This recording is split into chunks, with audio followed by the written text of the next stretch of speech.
ভোর 4:45। উত্তরবঙ্গের শেষ সীমানা পেরিয়ে একটা যাত্রীবাহী ট্রেন তীব্র গতিতে ছুটে চলছে তার গন্তব্যের দিকে। চারিদিক তখন ঘন কুয়াশার সাদা চাদরে সম্পূর্ণ রাস্তাটা। হাত বাড়িয়েও সামনে 3 ফুট জায়গায় স্পষ্ট দেখা যায় না। ঢাকাগামী এই ধূমকেতু এক্সপ্রেসের বিশালাকার লোহার চাকার সাথে লাইনের তীব্র ঘর্ষণে অন্ধকারের বুকে আগুনের ফুলকি ছিটকে ছিটকে পড়ছে। ট্রেনটির তীব্র হলুদ হেডলাইট সেই কুয়াশাকে ফালি ফালি করে কেটে এক ভয়ঙ্কর গর্জন তুলে এগিয়ে চলছে। ট্রেনের ভেতর সব কেবিনের যাত্রীরা তখন ঘুমিয়ে পড়েছে। কেউ কেউ ক্লান্ত শরীরে লোহার ছিটে মাথায় এলিয়ে দিয়ে হালকা ঝিমোচ্ছেন। কেউ বা জানালার বাইরে কুয়াশার অন্ধকারের দিকে তাকিয়ে আছেন। চারিদিকে এক থমথমে শান্ত পরিবেশ, শুধু ট্রেনের ইঞ্জিনের ডকডক শব্দটাই বাতাসের বুক চিরে প্রতিধ্বনিত হচ্ছে। ঠিক তখনই বগির পেছনের ভারী লোহার দরজাটা একটা বিকট শব্দ করে খুলে গেল। ভেতরে হুড়মুড় করে ঢুকে পড়ল 5 থেকে 6 জন সশস্ত্র লোক। সবার মুখে কালো কাপড়ে ঢাকা, পরনে মলিন রুক্ষ পোশাক। তাদের ঢোকার সাথে সাথে সব লোকদের ঘুম ভেঙে গিয়েছে। ওদের হাতে ধারালো রামদা আর রিভলভারগুলোর ওপর আলো পড়ে আরও খুব চকচক করছে। ওদের মুখের ওপর যে মাস্ক রয়েছে, সে মাস্কের উপরে একটা ট্যাটু রয়েছে। সেই ট্যাটু দেখে লোকদের আর জানার বাকি নেই এরা কোনো সাধারণ চোর ডাকাত না। এরা হলো এই অঞ্চলের একছত্র দাস, সেন্ট মাফিয়া সন্দীপ সিংহের পাঠানো অত্যন্ত প্রশিক্ষিত ভাড়াটে খুনি। ওদের মূল মিশন হলো এই বগিতে ছদ্মবেশে থাকা রেলওয়ের 1 কোটি টাকার গোপন সরকারি ফাইলটা ছিনতাই করা। ওদের প্রধান জালিয়াত রাফসান এক ঝটকায় রামদা দিয়ে ট্রেনের ছাদে আঘাত করে পুরো বগি কাঁপিয়ে হাতের ধারালো অস্ত্রটা উঁচিয়ে বগি সবার উদ্দেশ্য করে ভয়ঙ্কর এক চিৎকার করে বলে উঠল, একদম কেউ নড়বি না। টাকা, মোবাইল, সোনা দানা যা আছে সব বের কর। যদি কেউ একটা শব্দ করিস তবে কলিজা কেটে চলন্ত ট্রেনের নিচে ফেলে দেবো। সন্দীপ সিংহের এলাকায় যারা চালাকি করে ওদের লাশও খুঁজে পাওয়া যায় না। মুহূর্তের মধ্যে পুরো বগির শান্ত পরিবেশ একটা নরকীয় হাহাকার আর চিৎকারে পরিণত হলো। অবুঝ শিশুরা ভয়ে ওদের মায়েদের বুকে মুখ লুকালো। বৃদ্ধরা কাঁপতে কাঁপতে ওদের পকেট থেকে জমানো টাকা বের করতে লাগলেন। ঠিক সেই বগির মাঝখানে সিট নাম্বার 23-এ বসে আছেন এক অদ্ভুত যুবক। তার পরনে আছে একদম সাধারণ হালকা নীল রঙের চেক শার্ট, পায়ে সস্তা স্ন্যাকার্স, কাঁধে একটা মলিন কাপড়ের ব্যাগ। তার চোখে কোনো আতঙ্ক নেই, মুখে এক পরম শান্ত বিনয়ী এবং নিষ্পাপ হাসি লেগে আছে।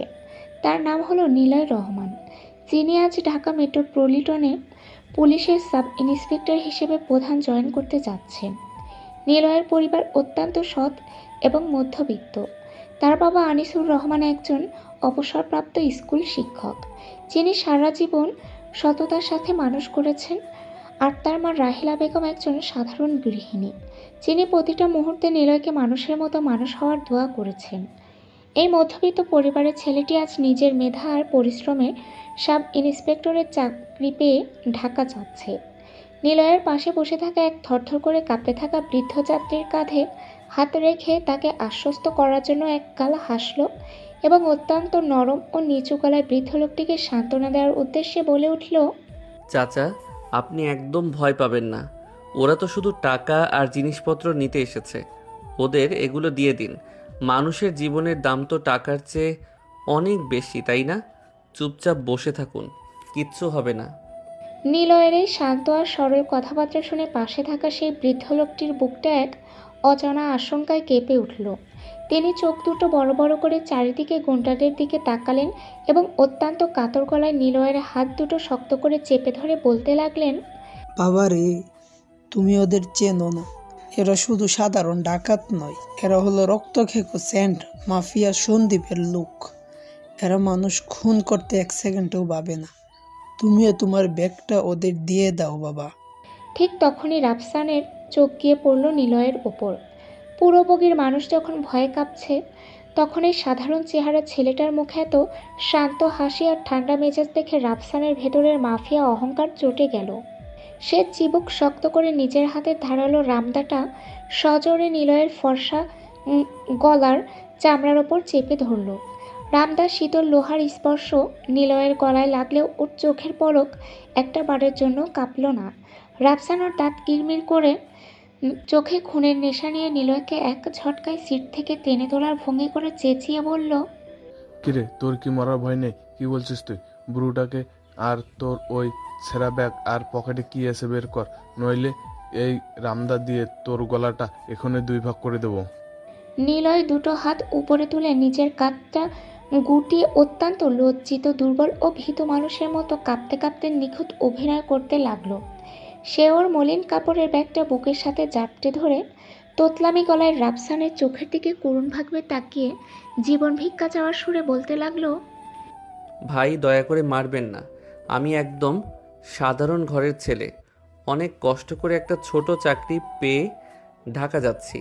পকেটে মাত্র এই 500 টাকার একটা নোট আছে, আর ব্যাগে কয়েকটা পুরনো বই ছাড়া কিচ্ছু নেই ভাই।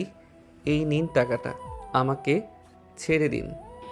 নিলয় ওর পকেট থেকে কাঁপতে কাঁপতে ভাঁজ করা 500 টাকার নোটটি বের করে রাফসানের হাতে দিতেই রাফসান এক পৈশাচিক উপহাসের হাসিতে ফেটে পড়ল। সে টাকাটা এক হ্যাঁচকাটানে ছিনিয়ে নিয়ে ওর ভারী বাম হাত দিয়ে নিলয়ের ডান গালে এক সজোরে কষে থাপ্পড় মারল। থাপ্পড়ের চোটে নিলয় ছিটকে সিটের লোহার হাতলের ওপর গিয়ে পড়ল। ওর ঠোঁটের কোণ কেটে টকটকে লাল রক্ত গড়িয়ে পড়ল। কিন্তু ঠিক সেই মুহূর্তে নিলয়ের চোখ দুটো রাগে লাল হওয়ার বদলে এক অদ্ভুত অসহায়তা ভরে উঠল। রাফসান আর ওর দলের বাকি গুন্ডারা নিলয়ের ব্যাগটা ছিনিয়ে নিয়ে মেঝেতে আছাড় মারল। ব্যাগের ভেতর থেকে জামা কাপড়ের মাঝখান থেকে বেরিয়ে এলো। এর মধ্যে রাফসানের লোকেরা সেই কাঙ্ক্ষিত রেলওয়ের 1 কোটি টাকার টেন্ডারের আসল ফাইল পেয়ে গিয়েছে।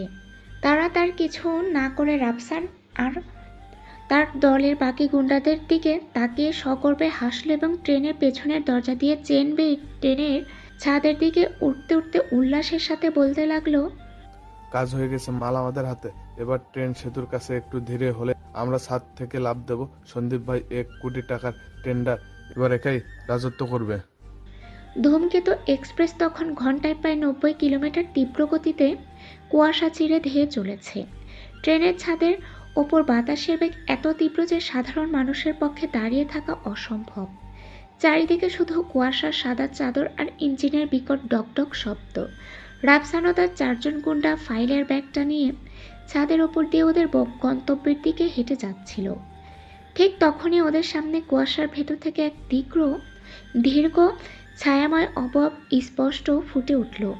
ট্রেনের ছাদের একদম শেষ প্রান্তে, যেখানে মানুষের বেগ সবচেয়ে বেশি, সেখানে কুয়াশা চিরে দাঁড়িয়ে আছে এক রহস্যময় ব্যক্তি। তার পরনে কুচকুচে কালো লেদার জ্যাকেট, পায়ে ভারী সামরিক বুট আর মুখে ঢাকা একটি মেটালিক ব্ল্যাক মাস্ক, যার ওপর নিখুঁতভাবে একটি রক্তবর্ণ ড্রাগনের ছবি আঁকা। তার চোখের মণি দুটো অন্ধকারের মাঝেও দুটি নীল নিয়ন লাইটের মতো তীব্র আলো ছড়াচ্ছে। তার দাঁড়ানো রাজকীয় সোয়াগার চওড়া কাঁধ থেকে মনে হচ্ছে সে কোনো সাধারণ মানুষ নয়, বরং এই অন্ধকার রাতের একছত্র ডিকটেটর। তাকে দেখা মাত্রই রাফসান থমকে দাঁড়িয়ে ওর হাতের রামদাটা কুয়াশার বাতাসে উঁচিয়ে ধরে প্রচণ্ড রাগে এবং বিস্ময় গলায় কাঁপতে কাঁপতে চিৎকার করে বলল, কে রে তুই? এই চলন্ত ট্রেনের ছাদে খাড়া হয়ে দাঁড়িয়ে আছিস কেন? মরণের শখ হয়েছে নাকি তোর? রাস্তা ছাড়, নইলে কেটে টুকরো টুকরো করে নিচে ফেলে দেবো। ঠিক সেই মুহূর্তে ড্রাগন লর্ডের কণ্ঠস্বর বের হয়ে এলো, একদম গভীর মেটালিক। সে অত্যন্ত শান্ত গলায় রাফসানদের উদ্দেশ্যে বলে উঠল, স্যান্ড মাফিয়া সন্দীপ সিংহকে গিয়ে বলিস, দিনের আলোয় তোদের মতো যেসব লোকেরা গরিবের মাটি আর বালি চুরি করে রক্ত চুষে খাস, রাতের অন্ধকারে সেই মাটিতেই তোদের জ্যান্ত কবর খুঁড়ি আমি। এই সরকারি ফাইলটা ওখানে রেখে তোরা এই ট্রেন থেকে নিচে লাফ দে, নাইলে আজ তোদের লাশগুলো ওই রেল লাইনের পাশে শুকনে খাবে। সেই আগন্তুক ব্যক্তির এমন কথা শুনে রাফসান অপমানে আর রাগে একেবারে উন্মাদ হয়ে গেল। সে ওর হাতের রামদাটা ব্লেডের মতো ঘুরিয়ে ওর ভাড়াটে খুনিকে আগন্তুক ব্যক্তিটির উপর ঝাঁপিয়ে পড়ার ইঙ্গিত দিয়ে হিংস্র পশুর মতো চেঁচিয়ে উঠল, এই শালা বড় গ্যাংস্টার আইছে আমাদের এলাকায়, ধর ওরে, চারদিক থেকে ঘিরে ধরে একেবারে শেষ করে দে। কথাটা শেষ হতে না হতেই 4 জন গুন্ডা একসাথে ওদের রামদার হকি স্টিক কুচিয়ে আগন্তুক ব্যক্তিটির দিকে ধেয়ে এলো।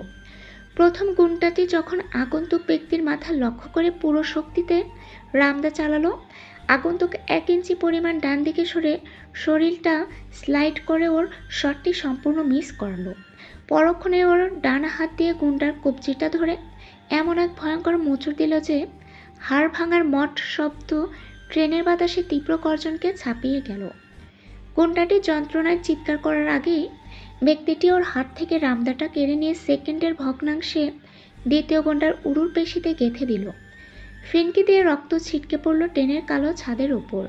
তৃতীয় গুন্ডাটি পেছন থেকে হকি স্টিক দিয়ে ওর পিঠে আঘাত করতে এলো।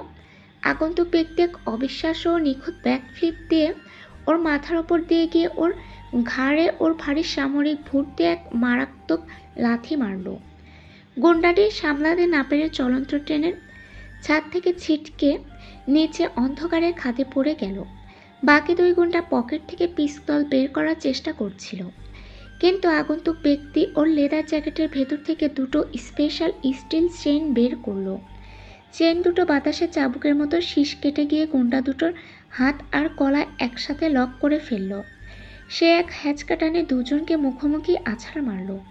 ওদের নাক মুখের হাড় ভেঙে চুরমার হয়ে রক্তে ভেসে গেল ছাদ। এবার বাকি রইল শুধু রাফসান। ওর পুরো শরীর তখন ভয়ে থরথর করে কাঁপছে। হাতের রামদাটা কখন হাত থেকে পিছলে পড়ে গেছে ওর নিজেরই খেয়াল নেই। সে উল্টো পায়ে পেছাতে পেছাতে ট্রেনের ছাদের একেবারে শেষ প্রান্তে চলে এসেছে। আগন্তুক ব্যক্তি ধীরে ধীরে ওর দিকে এগিয়ে গেল রাফসানের দিকে এবং ওর কলারটা এক হাতে তুলে ধরে ওকে ট্রেনের ছাদের একেবারে কিনারায় শূন্যে ঝুলিয়ে দিল। রাফসান তখন মৃত্যুর মুখোমুখি দাঁড়িয়ে ভয়ে কাঁপতে কাঁপতে তোতলামি গলায় কেঁদে উঠে বলতে লাগলো, তুমি কে ভাই? আমাকে ছেড়ে দাও, আমি আর কোনোদিন এই লাইনে আসবো না।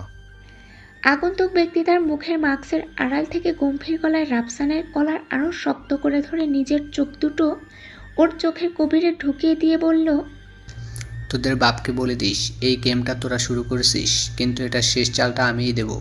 আগন্তুক ব্যক্তি এক ঝটকায় ওর হাত থেকে সরকারি ফাইলের ব্যাগটি অত্যন্ত স্টাইলিশভাবে লুফে নিল এবং রাফসানের বুকে এক কড়া বুটের লাথি মেরে ওকে ট্রেনের ছাদের ওপর অজ্ঞান করে ফেলে দিল। ট্রেনটি যখন এক বিশাল ওভারব্রিজের উপর দিয়ে যাচ্ছিল, তখন আগন্তুক ব্যক্তিটি একটি ক্রেনের সাথে আটকে এক অবিশ্বাস্য জাম্প দিয়ে রাতের অন্ধকারে কুয়াশায় ভেনিশ হয়ে গেল। পরের দিন ঢাকা শহর সকাল ঠিক 10টা। তেজগাঁও থানার ভিতর ফাইলের স্তূপ, টেবিলের ওপর আধ খাওয়া চায়ের কাপ আর চারিদিকে কনস্টেবলদের অলস আনাগোনা। থানার ওসি রফিকুদ্দিন এক জুনিয়র কনস্টেবলকে ওর ফাইল চুরির জন্য প্রচণ্ড বকাঝকা করছেন। ওর চোখ মুখ রাগে লাল। ঠিক তখনই থানার মেইন গেট দিয়ে ভেতরে প্রবেশ করল এসআই নিলয় রহমান। তার গালে এখনও ভোরের সেই থাপ্পড়ের হালকা লালচে কাটার দাগটা স্পষ্ট, কিন্তু তার মুখে নেই চেনা সরল লাজুক ও বিনয়ী হাসি। তার পরনে ঢাকা মেট্রোপলিটন পুলিশের সাব ইন্সপেক্টরের একদম নতুন খাকি ইউনিফর্ম। কাঁধে চলচল করছে একটা রূপালি রঙের স্টার। নিলয় ওর মলিন ব্যাগটা এক হাতে ধরে ওসির টেবিলের সামনে গিয়ে এক কড়া সেলুট ঠুকলো এবং অত্যন্ত বিনীত ও ভদ্র গলায় ওসির দিকে তাকিয়ে বলতে লাগলো, আসসালামু আলাইকুম স্যার, আমি এসআই নিলয় রহমান। আজ থেকে এই থানায় আমার নতুন পোস্টিং। এই যে আমার জয়েনিং লেটার আর official file sir. OC Rafikuddin ওনার চশমাটা নাগের ডগায় নামিয়ে নিলয়কে ওপর থেকে নিচ পর্যন্ত কয়েকবার মেপে নিলেন। ওনার মতো একজন কোড়া ও দুর্নীতিবাজ ওসির কাছে নিলয়েরও অতিরিক্ত ভদ্রতা আর সরলতা এক ধরনের দুর্বলতা বলে মনে হলো। তিনি টেবিল থেকে ফাইলটা এক ঝটকায় টেনে নিয়ে ওনার গম্ভীর ও কর্কশ গলায় চেয়ারে হেলান দিয়ে বলতে লাগলেন, নিলয় রহমান, ফাইলে তো দেখলাম তোমার ট্র্যাক রেকর্ড খুবই শান্ত, কোনো মারামারি বা ঝামেলা তুমি যাও না। কিন্তু মনে রেখো, এই তেজগাঁও থানা কিন্তু সাধারণ জায়গা নয়, এটা আস্ত একটা ক্রাইম জোন। এখানে স্যাড মাফিয়া সন্দীপ সিংহের বড় বড় ড্রাগ লর্ডদের রাজত্ব চলে। মন্ত্রী মোজাম্মেল হোসেন আশীর্বাদ আছে ওদের উপর। তোমার মতো এই নরম লাজুক ছেলে এখানে টিকতে পারবে তো, নাকি প্রথম দিনে ভয় পেয়ে ট্রান্সফার অ্যাপ্লিকেশন লিখবে? নিলয়ের মাথা চুলকে অত্যন্ত লাজুক ও বোকা সেজে ওসির সামনে হাত জোর করে দাঁড়িয়ে নরম গলায় বলতে লাগলো, জি স্যার, আমি আসলে একটু মারামারি আর রক্ত দেখলেই ভয় পাই। ছোটবেলা থেকেই আইনের বইয়ে যা লেখা আছে আমি শুধু সেই নিয়মগুলো মেনে ডিউটি করতে চাই স্যার। বাকিটা আপনারা বড় অফিসাররা আছেন, আপনাদের পাশে থেকে কাজ শিখে নেব স্যার। ঠিক তখনই থানার মেইন দরজা ঠেলে হত্যদন্ত হয়ে ভেতরে ঢুকলেন নিলয়ের নতুন সহকর্মী কনস্টেবল সাইফুল ইসলাম। ওনার পরনে আলকা ইউনিফর্ম, ফানি ফেস, আর ওর হাতে এক বিশাল ঠোঙ্গা ভর্তি গরম গরম জিলাপি। সাইফুল ইসলাম এতটাই উত্তেজিত ছিলেন যে ওর মুখে জিলাপির রস ওর শার্টে পড়ছিল। সে ওসির টেবিলের সামনে গিয়ে হাঁপাতে হাঁপাতে ওসির উদ্দেশ্যে বলতে লাগলো। কনস্টেবল সাইফুলের কথা শুনে ওসি রফিক উদ্দিনের হাতের চায়ের কাপটা টেবিল থেকে নিচে পড়ে গেল। সে চেয়ার থেকে এক ছটকায় লাফিয়ে উঠে চোখ বড় বড় করে আতঙ্কে কাঁপতে কাঁপতে বলতে লাগলো। কি বলিস সাইফুল? কে সেই আগন্তুক? কিছু জানা গেছে কি? এইটা আবার কোন নতুন মাফিয়া খাড়া হলো আমাদের এলাকায়? মন্ত্রী মোজাম্মেল সাহেব জানতে পারলে তো আমার চাকরি খেয়ে দেবেন। জলদি ফোর্স রেডি কর, আমাদের এখনই স্পটে যেতে হবে। পুরো থানার ভেতর যখন এই নতুন অপরাধী রাতের আগন্তুকের আতঙ্ক আর তোলপাড় চলছে, তখন আমাদের এসআই নীলুর রহমান অত্যন্ত শান্তভাবে সাইফুল ইসলাম এবং ওসি স্যারের উদ্দেশ্যে বলতে লাগলো। ওসি স্যার, আপনি একদম চিন্তা করবেন না। এই যেই হোক না কেন, সে তো আসলে একটা মুখোশধারী অপরাধী। আইনের হাত থেকে সে বাঁচতে পারবে না। আমরা পুলিশ, দেশের আইন নিজের হাতে তুলে নেওয়ার অধিকার কারণেই এই আগন্তুক ব্যক্তিকে আমি নিজে খাঁচায় পড়ব স্যার। আপনি আমাকে অর্ডার দিন, আমি এই মুখোশধারীর খেলা শেষ করব। তবে সাইফুল ভাই ডিউটিতে যাওয়ার আগে এই গরমে একটু ঠান্ডা জলের ব্যবস্থা করুন তো ভাই, বড্ড তেষ্টা পেয়েছে। তেজকা থানার এই তোলপাড়ের ঠিক সমান্তরালে শহরের অন্য প্রান্তে অবস্থিত শান্ত সবুজ পরিবেশে ঘেরা ওল্ড এজ হোম বা বৃদ্ধাশ্রম। এই আশ্রমের মেইন গেটের সামনে দাঁড়িয়ে আছেন ডক্টর দিয়া আহমেদ। দিয়ার বাবা ডক্টর শফিক আহমেদ দেশের একজন প্রখ্যাত হার্ট সার্জন। যিনি ওনার পুরো জীবন মানুষের সেবায় বিলিয়ে দিয়েছেন। আর দিয়ার মা ডক্টর রেহানা পারভিন একজন সমাজ সেবিকা, যিনি নারীদের অধিকার রক্ষায় কাজ করেন। বাবা মায়ের এই সেবামূলক আদর্শ নিয়েই দিয়া একজন উচ্চশিক্ষিত ডাক্তার হয়েও বিলাসবহুল লাইফ ছেড়ে এই বৃদ্ধাশ্রমের অসহায় মানুষদের চিকিৎসার দায়িত্ব নিজের কাঁধে তুলে নিয়েছে। তার পরনে একটি সাধারণ সুতির শাড়ি, চোখে এক মায়া ভরা মমতার দৃষ্টি। দিয়া তার সহকারী নার্স ফাতেমার দিকে তাকিয়ে অত্যন্ত চিন্তিত মুখে বলতে লাগলো। ফাতেমা, আমাদের আশ্রমের পেছনের যে নদীর ঘাটটা আছে, সেখানে আবার সন্দীপ সিংহের বালি চুরির ট্রাকগুলো এসে দাঁড়িয়েছে। ওরা দিনের আলোতেই সাধারণ মানুষের জমি দখল করার চেষ্টা করছে। পুলিশকে বারবার জানিয়েও কোনো লাভ হচ্ছে না। এই মাফিয়াদের কি কেউ থামানোর নেই? দিয়া যখন কথাটি বলছিল, ঠিক তখনই নদীর ওপার থেকে মাফিয়াদের এক বড় কনভয় ধুলো উড়িয়ে এগিয়ে আসছিল। দিনের আলো এদের দাপট আইনকেও তোয়াক্কা করে না।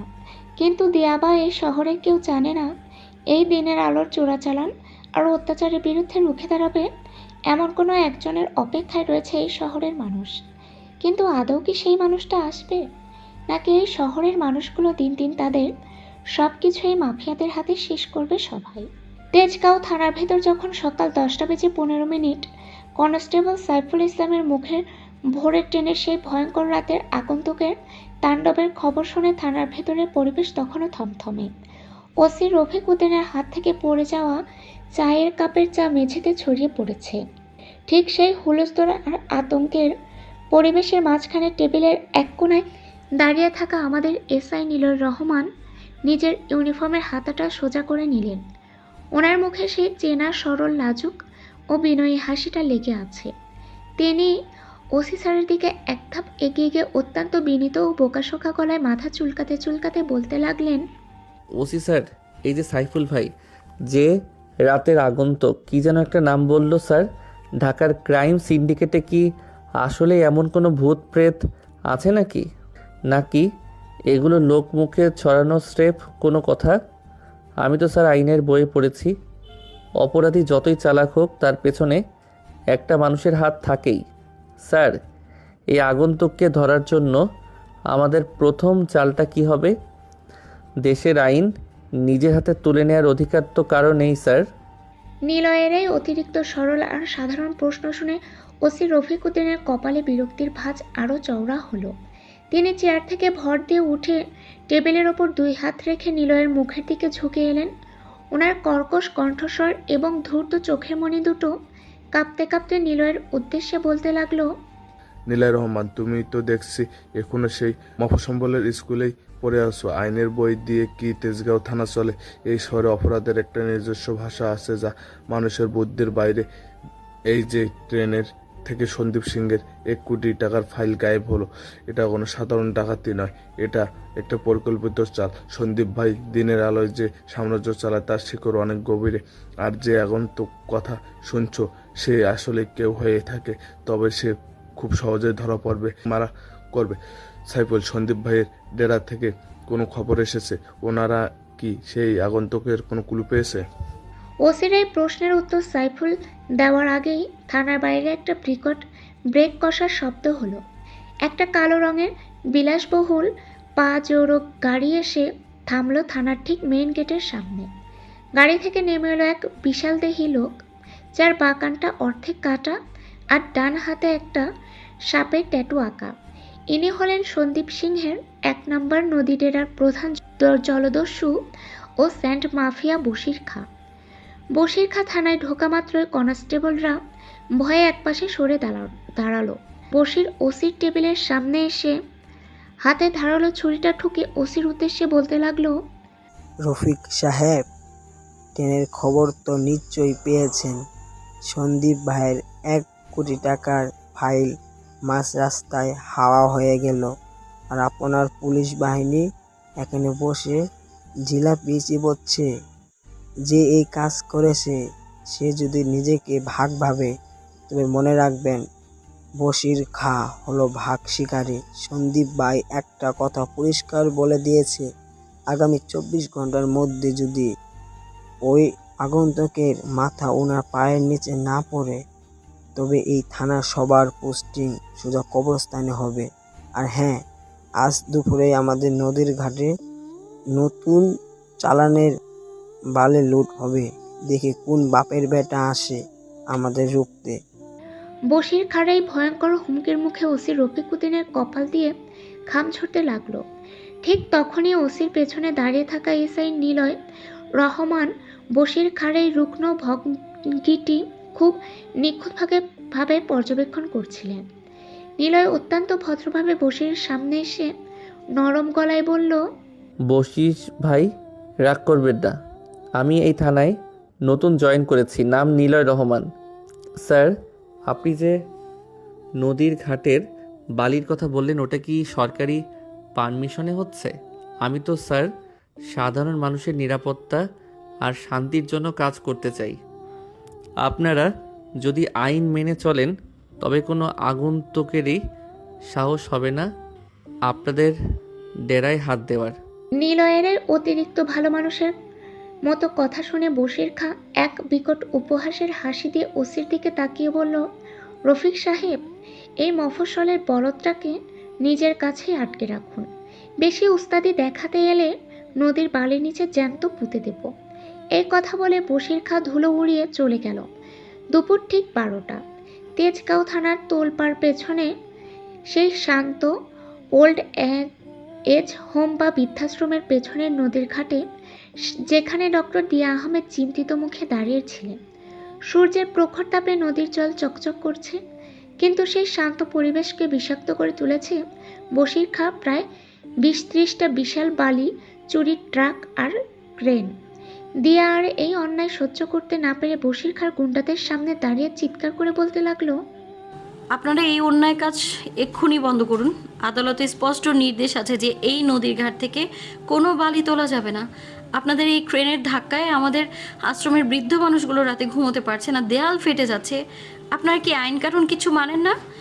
আমি নিজে সিটির বড় বড় অফিসারদের কাছে কমপ্লেইন করেছি, ওনারা অ্যাকশন নেবেন।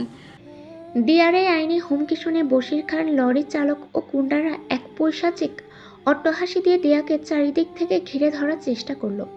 ঠিক তখনই ঘাটের পেছনে ধুলো উড়িয়ে সেখানে এসে থামল তেজগাঁ থানার একটা সরকারি জিপ।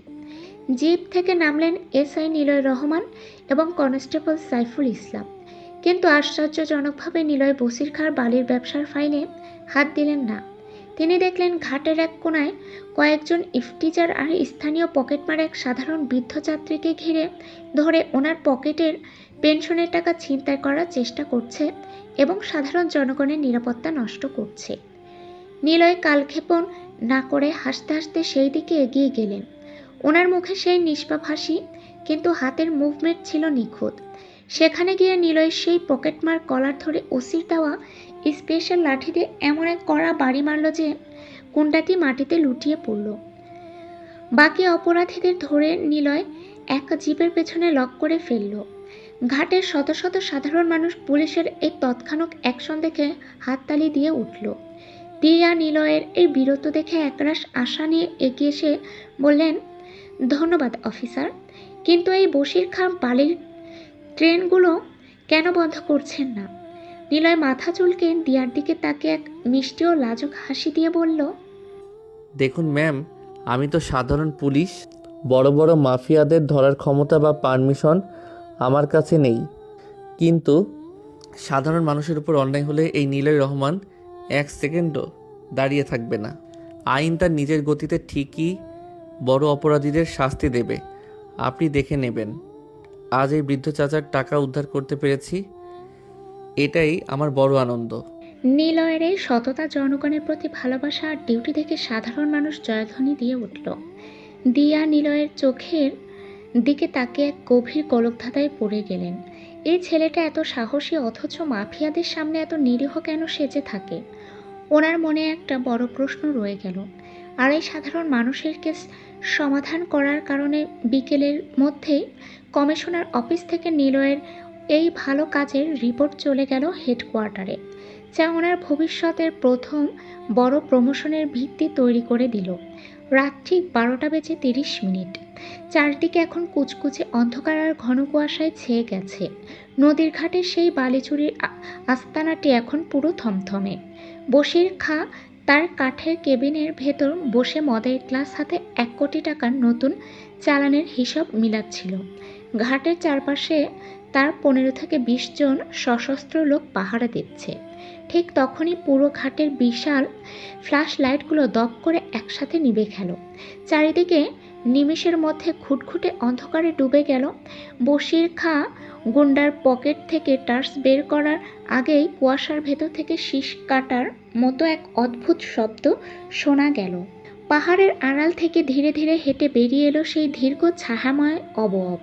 তার মুখে সেই মেটালিক ব্ল্যাক মাস্ক, যার ওপর রক্তবর্ণ ড্রাগনের ট্যাটু জ্বলজ্বল করছে, আর অন্ধকারের মাঝে তার চোখের মণি দুটো নীল নিয়ন লাইটের মতো তীব্র আলো ছলাচ্ছে।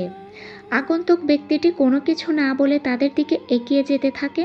তাকে দেখে মাত্রই বশির খাঁর প্রধান বডিগার্ড রিভলভার উঁচালো, কিন্তু কথা শেষ করার আগেই আগন্তুকের হাতের দুটো স্পেশাল স্টিল চেন চাবুকের মতো এসে তার গলায় লক হয়ে গেল। আগন্তুক এক হ্যাচকা টানে তাকে শূন্যে ঘুরিয়ে ট্রেনের লোহার সাথে আছাড় মারল। হাড় ভাঙার বিকট শব্দে পুরো ঘাট কেঁপে উঠল। বাকি গুন্ডারা রামদার হকি স্টিক নিয়ে চারিদিক থেকে আগন্তুক ব্যক্তির ওপর ঝাঁপিয়ে পড়ল, কিন্তু আগন্তুক ব্যক্তির মুভমেন্ট ছিল বিদ্যুতের চেয়েও দ্রুত। সে এক নিখুঁত ব্যাক ফ্লিপ দিয়ে প্রথম গুন্ডার মাথার ওপর পা রেখে তার ঘাড়ের হাড়ে এক লাথিতে গুঁড়িয়ে দিল।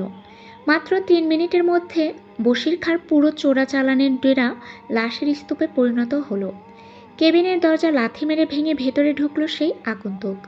বশির খাঁ রাগে উন্মাদ হয়ে নিজের হাতের ভারী ছড়িটা নিয়ে আগন্তুকের ওপর ঝাঁপিয়ে পড়ল, কিন্তু আগন্তুক 1 সেকেন্ডের ভগ্নাংশে বশিরের ছড়িটা লুফে নিয়ে ওটার উল্টো পিঠ দিয়ে বশিরের ডান পায়ে এমন এক মারাত্মক আঘাত করলো যে হাড় ভেঙে বশির মেঝেতে আছাড় খেল। আগন্তুক বশিরের কলারটা এক হাতে ধরে ওকে শূন্যে তুলে কেবিনের ভাঙা জানালার বাইরে নদীর খাদের ওপর ঝুলিয়ে দিল। বশির তখন মৃত্যুর মুখোমুখি দাঁড়িয়ে থরথর করে কাঁপতে কাঁপতে তোতলামি গলায় বলল, আগন্তুক একটি শব্দ মুখে বলল না। ও তার মুখের মাস্কের আড়াল থেকে শুধু সেই গম্ভীর এক ভয়ঙ্কর হাসি হাসল। তারপর এক সজোরে লাথি মেরে বশির খাঁকে নদীর গভীর জলের খাদের মধ্যে ফেলে দিল। সন্দীপ সিংহের ডেরা এবং তার প্রধান লোক বশির খাঁ আজ রাতের অন্ধকারে চিরতরে নিশ্চিহ্ন হয়ে গেল। বশিরের টেবিল থেকে বালি চুরির আসল খাতাটা এক স্টাইলিশ মোড়ে নিজের জ্যাকেটের ভেতর পুরে নিল। তারপর সে নিজের পকেট থেকে রক্ত মাখানো একটা ধারালো ব্লেড বের করলো। কেবিনের কাঠের দেয়ালে সে রক্ত দিয়ে বড় বড় অক্ষরে খোদাই করে লিখে দিয়ে গেল দুটো শব্দ, ড্রাগন লর্ড। ঠিক তখনই কেবিনের অন্ধকারের এক কোণা থেকে একটা মায়াবী কিন্তু অত্যন্ত ঠান্ডা ও রহস্যময় নারী কণ্ঠস্বর ভেসে এলো। অন্ধকার থেকে শুধু তার লাল হাই হিল জুতো আর একটা ধারালো রিভলভারের ব্যারেল স্পষ্ট দেখা গেল। সে আগন্তুকের পিঠে বন্দুক ঠেকিয়ে এক অদ্ভুত ধাঁধার সুরে বলল। মেয়েটির কথা শুনে আগন্তুক এক চুলও নড়ল না। ও অন্ধকারের দিকে তাকিয়ে শুধু এক রহস্যময় এক হাসি দিয়ে মেয়েটি কথার প্রতি উত্তরে আগন্তুক ব্যক্তিটি কিছুই বলল না, অন্ধকারের ভেতরে মিলিয়ে গেল। রাত তখন 2:15। বুড়িগঙ্গার পাড় ঘেঁষে বশির খাঁর সেই রক্তমাখা কেবিন তখনও নিস্তব্ধ। আর মেয়েটির বন্দুকের নলের সামনে থেকে যেভাবে ড্রাগন লর্ড ফিনিশ হয়ে গেল, তাতে মেয়েটির শরীর রাগে শক্ত হয়ে উঠল।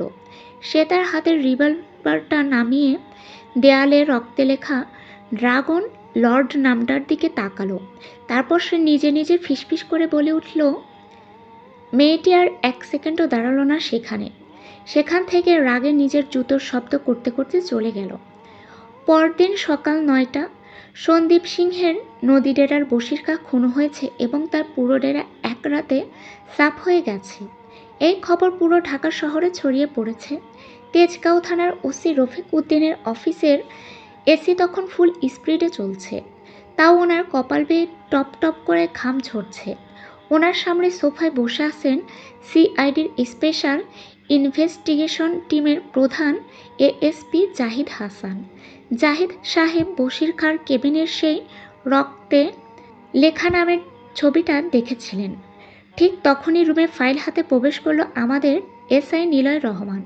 ওনার মুখে সেই চিরচেনা সরল বাঁকা হাসি। নিলয় জাহিদ সাহেবকে সেলুট দিয়ে মাথা চুলকাতে চুলকাতে বললেন। ওসি স্যার, কালকে তো আমি ঘাটে গিয়েছিলাম, একটা পকেট মার ধরেছিলাম। আজ সকালে শুনলাম বশির খাঁ নাকি মারা গেছেন। আর স্যার, দেওয়ালে নাকি রক্ত দিয়ে কেউ লিখে দিয়ে গিয়েছে ড্রাগন লর্ড। স্যার, এই ড্রাগন লর্ডকে আগে এমন নাম শুনেছি বলে মনে হয় না। আর স্যার, আসলে ড্রাগন লর্ড কোনো মানুষ কি না? স্যার, আমার তো এখন এই শহরে ডিউটি করতেই ভয় লাগছে স্যার। নিলয়ের এই কথা শুনে এএসপি জাহিদ হাসান ওনার চশমাটা ঠিক করে নিলয়ের দিকে তাকালেন। জাহিদ সাহেব টেবিল চাপড়ে বললেন। এসআই নিলয়, এই শহরে বোধহয় তুমি নতুন, সেজন্য এই শহরটার পরিবেশ পরিস্থিতি কিছুই বুঝতে পারছো না বা জানো না। আর একটা কোনো ভূত টুত কিছুই নয়, এটা কোনো ইন্টারন্যাশনাল লেভেলের হাইট্রেক কিলার হতে পারে। তবে কাল দুপুরে তুমি ওই বৃদ্ধ জাতির পেনশনের টাকা উদ্ধার করেছ, তার রিপোর্ট আইজিপি স্যারের টেবিল পর্যন্ত গেছে। মাফিয়াদের কেস এখন থেকে সিআইডি দেখবে, আর পুলিশ সাধারণ যেসব কেস আছে এগুলো দেখবে। আর তোমার ব্যাকগ্রাউন্ড আমি এবং আইজি স্যার দেখেছি, তোমার ব্যাকগ্রাউন্ডও বর্তমানে খুবই ভালো। আশা করি খুব জলদি তোমার প্রমোশনের লেটার আসবে। সততা আর নিষ্ঠতার সাথে কাজ চালিয়ে যাও। এএসপি জাহিদ হাসানের কথা শুনে নিলয় তো অনেক খুশি। নিলয় এএসপি জাহিদ হাসানের উদ্দেশ্যে বলে উঠল। Thank you sir. আমি আমার সততা আর আমার মা বাবার শিক্ষা এবং আমার সাধ্যমতো সব কিছু দিয়ে এই দেশ ও সাধারণ মানুষের সেবা করতে চাই স্যার। আমার জন্য দোয়া করবেন স্যার। দুপুর 1টা। ওল্ড অ্যান্ড এজ হোমের ভেতরে ডক্টর দিয়া আহমেদ কাল রাতের ঘটনা শুনবার পর থেকে আশ্রমের লোক এবং দিয়া নিজেই খুব চিন্তিত আছেন। দিয়া বারান্দায় দাঁড়িয়েছিলেন। এমন সময় সেখানে নিলয়কে আসতে দেখলেন। নিলয় দিয়ার সামনে আসার পর এখানে নিলয় দিয়া আহমেদকে কিছু জিজ্ঞাসা করার আগে দিয়া আহমেদ নিলয়ের উদ্দেশ্যে বলতে লাগলেন। অফিসার, আপনি এই থানার নতুন এসআই না? আপনার নাম তো মনে হয় নিলয় রহমান। তা অফিসার, কাল রাতে এখানে কি হয়েছে সেই সব কিছু আপনারা কি জানতে পেরেছেন? কে এই ড্রাগন লর্ড, কি তার পরিচয়, সব কিছু জানা গেছে কি স্যার? নিলয় দিয়ার দিকে তাকালেন এবং খুব মিষ্টি আর লাজুক একটা হাসি দিয়ে দিয়াকে উদ্দেশ্য করে বললেন, আরে ম্যাম, এই প্রশ্ন তো আমি আপনাকে করতে এসেছি। গত রাতে এখানে কি হয়েছিল আপনারা কি কেউ কিছু জানেন? এখানে বশির সহ তার লোকদেরকে মেরেছে। আর সেই ড্রাগন লর্ড আসলে কে, কতজন মিলে মেরেছে, কিছু কি আপনারা দেখেছেন? নিলয়ের কথার প্রত্যুত্তরে ডক্টর দিয়া বলে উঠলেন, না অফিসার, আমরা শুধু মাঝরাতে হঠাৎ ঘাটের সব লাইট নিভে যেতে দেখেছি। তারপর কুয়াশার ভেতর থেকে কিছু মানুষের চিৎকার আর ট্রেনের ভারী একটা শব্দ আসছিল। আমরা ভয়ে কেউ রুম থেকে বের হইনি, কিন্তু সকাল হতেই শুনলাম বশির খা আর তার গুন্ডারা কেউ বেঁচে নেই। তবে একটা কথা বলবো নীল স্যার, বশির খা যে অত্যাচার চালাচ্ছিল তার বিচার আইন না করলেও আজ কোনো কোনো এক অদৃশ্য হাত করে দিয়ে গেছে। নিলয় দিয়ার সাথে আরও কিছু কথা বলে সেখান থেকে চলে গেল। আরও কিছু লোকের সাথে কথা বলল, কিন্তু তেমন কিছু পেল না। অন্যদিকে আনুমানিক বিকেল 4টা। সন্দীপ সিংহের মূল আস্তানায় তখন এক জরুরি মিটিং চলছে। বশির খা মারা যাওয়ার পর সন্দীপের পুরো বালি চোরাচালানের সিন্ডিকেট মাটিতে নেমে গিয়েছে। সন্দীপ সিংহ তার টেবিলের ওপর রাখা ম্যাপে হাত দিয়ে ওনার নতুন খুঁটি এক অত্যন্ত নিষ্ঠুর ও দুর্ধর্ষ মাফিয়া আকরাম শিকদার এর দিকে তাকালেন। আকরামের ডান চোখে একটা লেন্স লাগানো, আর তার গলার আওয়াজ পুরো পাথরের মতো ভারী। সন্দীপ সিংহ বললেন, বশির শেষ। এবার ড্রাগন লর্ড হয়তো টার্গেট করতে পারে আমাদের 2 নম্বর রুট, অর্থাৎ সাভারের জাল টাকার এবং অস্ত্র সাপ্লাইয়ের ডেরায়। আকরাম, তোমার ওপর দায়িত্ব রইল। আজ রাতেই সাভারের ওই ফ্যাক্টরির সিকিউরিটি ডবল করো, আর লোকদেরকে বলে দিও আমাদের গোডাউনের আশেপাশে যদি কোনো সন্দেহভাজন লোক দেখতে পায় তাহলে তাকে যেন তুলে আনে। আর সেই ড্রাগন লর্ড যদি ওখানে আসে তাকে জ্যান্ত কবর দিয়ে দেবে। উপর থেকে হুকুম আছে, পুলিশ প্রশাসনের সব বসেরা এটা দেখে নেবে। সন্দীপ ভাই, বশির খা তো বোকা ছিল। আকরাম শিকদারের ডেরায় পা দেওয়া মানে সোজা মৃত্যুর মুখে পা দেওয়া। আপনি নিশ্চিন্তে থাকুন। ড্রাগন লর্ড যদি আমার ডেরায় আসে তাহলে সেই দিনই ওর শেষ দিন হবে। তাদের ভেতর কথা শেষ হওয়ার পরে সবাই যার যার মতো চলে গেল। অন্যদিকে রাত তখন ঠিক 12:45। সাভারের এক নির্জন পরিত্যক্ত জুট মিলের ভেতর আকরাম শিকদারের জাল টাকার এবং অবৈধ অস্ত্রের মিনি ফ্যাক্টরি। চারিদিকে সন্দীপের সিন্ডিকেটের নতুন নতুন দুর্ধর্ষ ক্যারেক্টাররা পাহারায় নিয়ে যেত। গেটের সামনে পাহারারত 2 গুন্ডা কাল্লু ও জিসান রাইফেল হাতে কথা বলছে। প্রথমে কাল্লু বলে উঠল, ঠিক তখনই পুরো মিলের মেইন পাওয়ার গ্রিড বিকট শব্দে ব্লাস্ট হলো। পুরো ফ্যাক্টরি ঘুটঘুটে অন্ধকারে ডুবে গেল। ভেতরে কেবিনে বসা আকরাম শিকদার চিৎকার করে তার অন্য 2 জন লোককে অর্ডার দিল, রনি আর সুমন নামক সেই 2 জনকে। আকরাম বলল, রনি, সুমন, জলদি পজিশন নে তোরা। এই শালা মনে হয় চলে এসেছে। তোদের সব কটা টর্চ জ্বালা। ভাই, অন্ধকারের ভিতর তো কিছুই দেখা যাচ্ছে না, এখন ওই শালাকে কিভাবে দেখবো? ঠিক তখনই সুমন নামের ছেলেটি আকরাম শিকদারের উদ্দেশ্যে বলে উঠল, ভাই, কুয়াশার ভেতর থেকে কিসের যেন একটা তীক্ষ্ণ শীষ দেওয়ার শব্দ আসছে। ওই তো গেটের সামনে ছায়ার মতো একটা কে যেন দাঁড়িয়ে। অন্ধকার ভেদ করে ধীর পায়ে হেঁটে ভেতরে ঢুকলো এক ছায়াময় অবয়ব। আর কেউ নয়, ড্রাগন লর্ড। তার পরনে ব্ল্যাক লেদার জ্যাকেট, মুখে মেটালিক ব্ল্যাক মাস্ক। টর্চের আলো তার উপর ফেলতেই তার হাতের 2টো ভারী মেটালিক স্টিল চেন মেঝেতে ঘষা খেয়ে ঝনঝন শব্দে স্ফুলিঙ্গ তৈরি করলো। রনি আর সুমন রাইফেল তাক করতেই ড্রাগন লর্ড ওনার মেটালিক মাস্কের আড়াল থেকে ভারী ও গম্ভীর গলায় বলে উঠলেন, টাকার লোভে কত জ্যান্ত মানুষের বুক খালি করেছিস আকরাম। এই সাভারের মাটিতে কত মানুষের রক্ত মিশিয়েছিস। আজ তোদের পাপের খাতাটা আমার হাতে, আর তোদের এই রক্তের কারবারের শেষ পাতাটা আমি নিজের হাতেই ছিঁড়ব। বড় বড় কথা বাদ দে। তুই যেই হোস না কেন, এই সাভারের মাটি আকরাম শিকদারের ইশারায় চলে।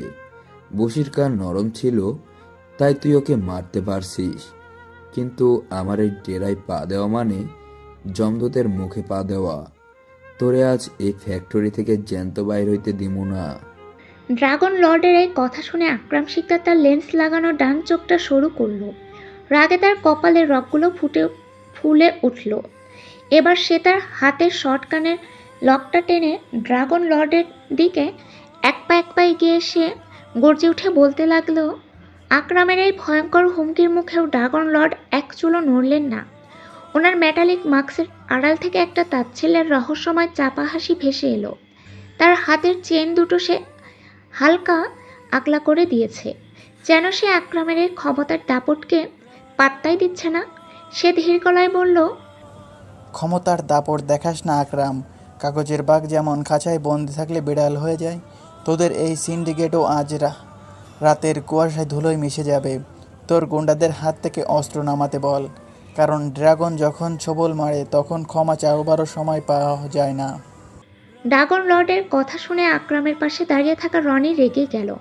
সে নিজের রাইফেলের ব্যারেলটা ড্রাগন লর্ডের কপাল বরাবর তাক করে তার ওপর চিৎকার করে উঠে বলতে লাগলো, অনেক লেকচার শুনছি, শালা নিজেকে কি ভাবিস তুই? আকরাম ভাইয়ের সামনে আজ তোকে এখানে কবর দিয়ে দিব শালা। আকরাম ভাইয়ের পা ধরে ক্ষমা চা। রনির এই চিৎকারের সাথে সাথেই ড্রাগন লর্ডের চোখ দুটো মাস্কের আড়াল থেকে বিদ্যুতের মতো জ্বলে উঠল। সে আর এক সেকেন্ডও সময় নষ্ট না করে তার ডানা হাতের মেটালিক চেনটা বাতাসের বুক চিরে তীব্র গতিতে ছুঁড়ে মারল রনির দিকে।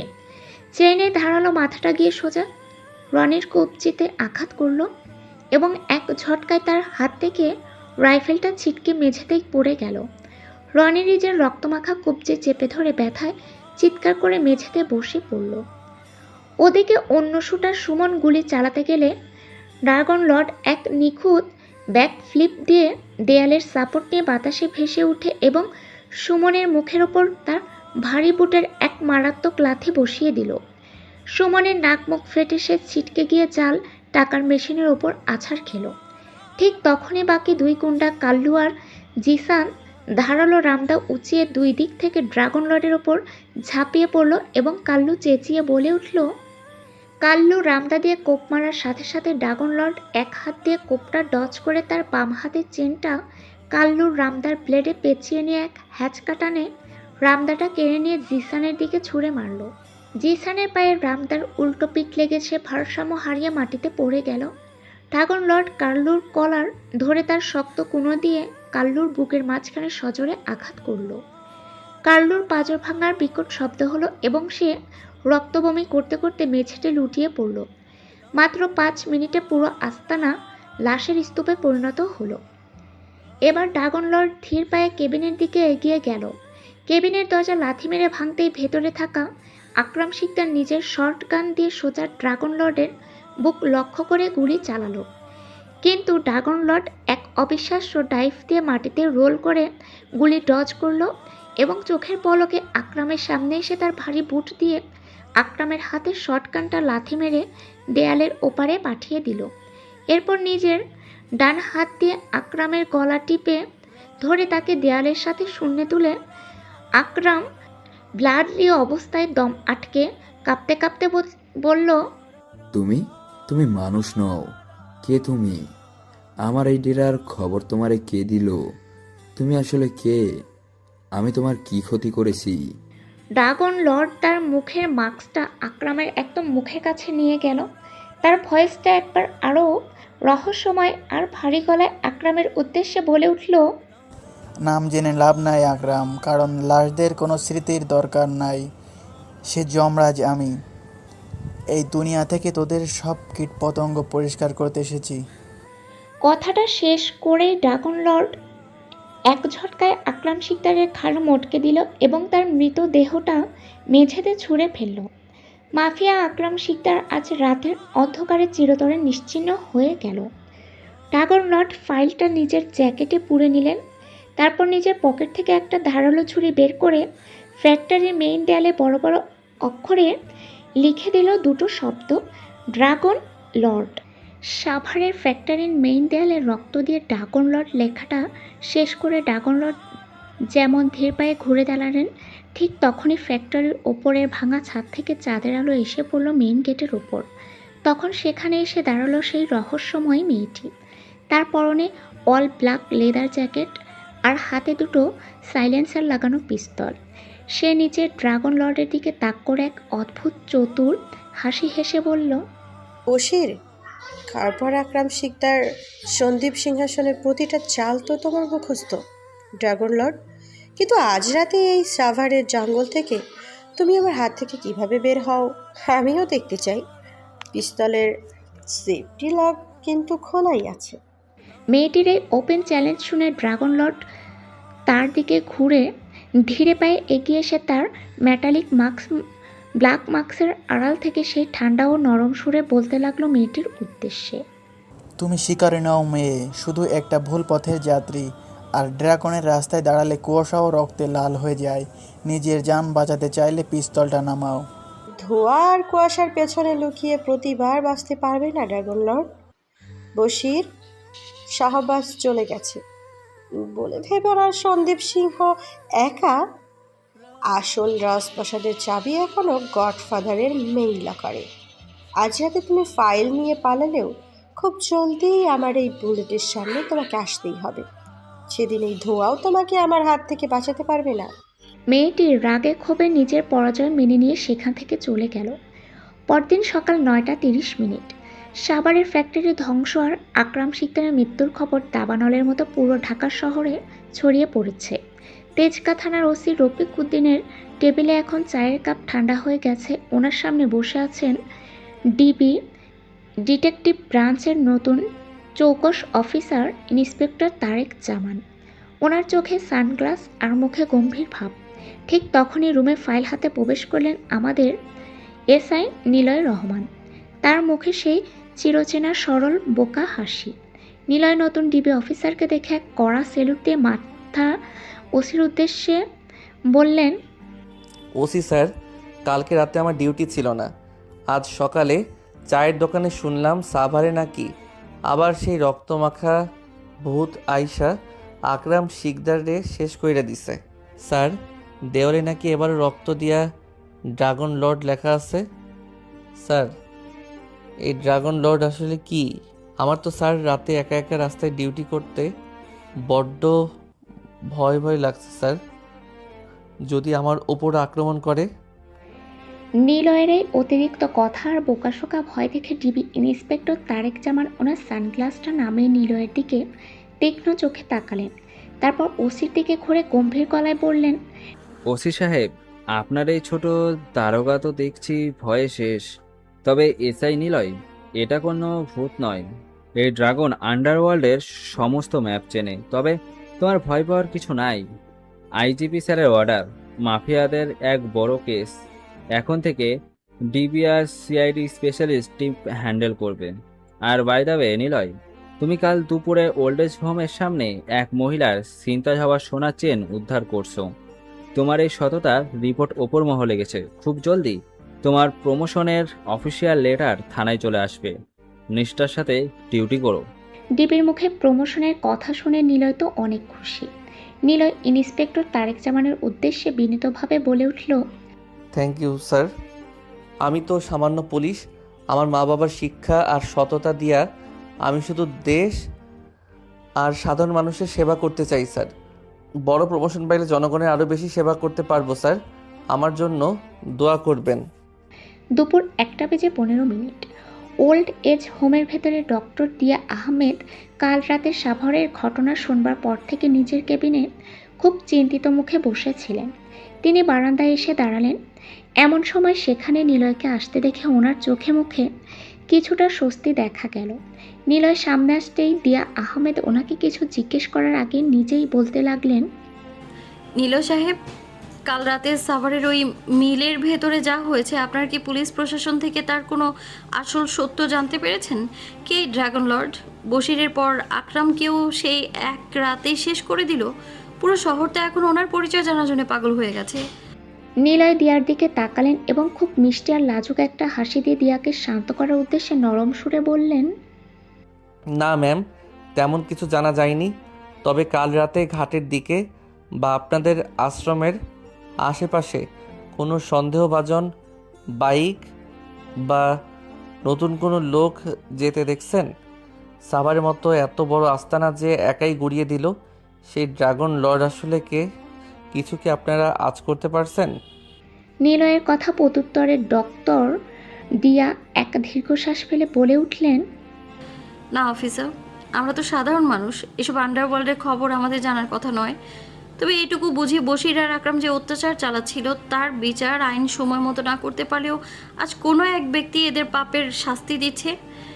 এখন আমরাও শান্তিতে থাকতে পারবো এবং সাধারণ মানুষও, তাকে ধন্যবাদ দেওয়া উচিত। নিলয় দিয়ার সাথে আরও কিছু কথা বলে থানা ডিউটির উদ্দেশ্যে সেখান থেকে চলে গেল। অন্যদিকে বিকেল 4:15 ঢাকা শহরে বুড়িগঙ্গার এক নির্জন প্রান্তে অবস্থিত সন্দীপ সিংহের চূড়ান্ত মেইন গোডাউন। বশির আর আকরামের পতনের পর সন্দীপ সিংহ রাগে থরথর করে কাঁপছে। ওনার সামনে দাঁড়িয়ে আছে ওনার সিন্ডিকেটর 3 নম্বর প্রধান মাফিয়া, এক অত্যন্ত নিষ্ঠুর ও দুর্ধর্ষ কিলার শাহবাজ খাঁ। শাহবাজ খাঁর পুরো হাতে ট্যাটু করা, আর তার গলার আওয়াজ পুরো ভারী। সন্দীপ সিংহ ওনার হাতের মদের গ্লাসটা মেঝেতে ছুঁড়ে মেরে রাগান্বিত গলায় বললেন, আমার বালি চোরাচালান শেষ, জাল টাকার ফ্যাক্টরিও শেষ। শাহবাজ, ওই ড্রাগন লর্ড আমাদের সমস্ত ফাইল নিয়ে এখন আমাদের মেইন গোডাউনের দিকে এগোচ্ছে। আজ রাতে আমার ওই ডেরার সিকিউরিটি 3 গুণ করো। যদি ওই মুখোশধারী এখানে আসে, তাকে জ্যান্ত কেটে কুত্তা দিয়ে খাওয়াবে। উপর মহলে কথা হয়ে গেছে, পুলিশ প্রশাসন এই রাতে ওই এলাকায় যাবে না। সন্দীপ ভাই, বশির আর আকরাম ছিল একটা ভেড়া, ক্ষমতা দেখাতো কিন্তু কাজের বেলায় জিরো। শাহবাজ খাঁর আস্তানায় পা দেওয়া মানে সোজা কবরে পা দেওয়া। আমার 50 জন কিলার পুরো গোডাউন ঘিরে রাখছে। আজ রাতে ড্রাগন লর্ড এখানে ঢুকলে তার লাশটাও ঢাকা শহর দেখতে পাবে না। আপনি নিশ্চিন্তে থাকুন। তাদের ভেতর কথা শেষ হওয়ার পর সবাই যার যার পজিশনে চলে গেল।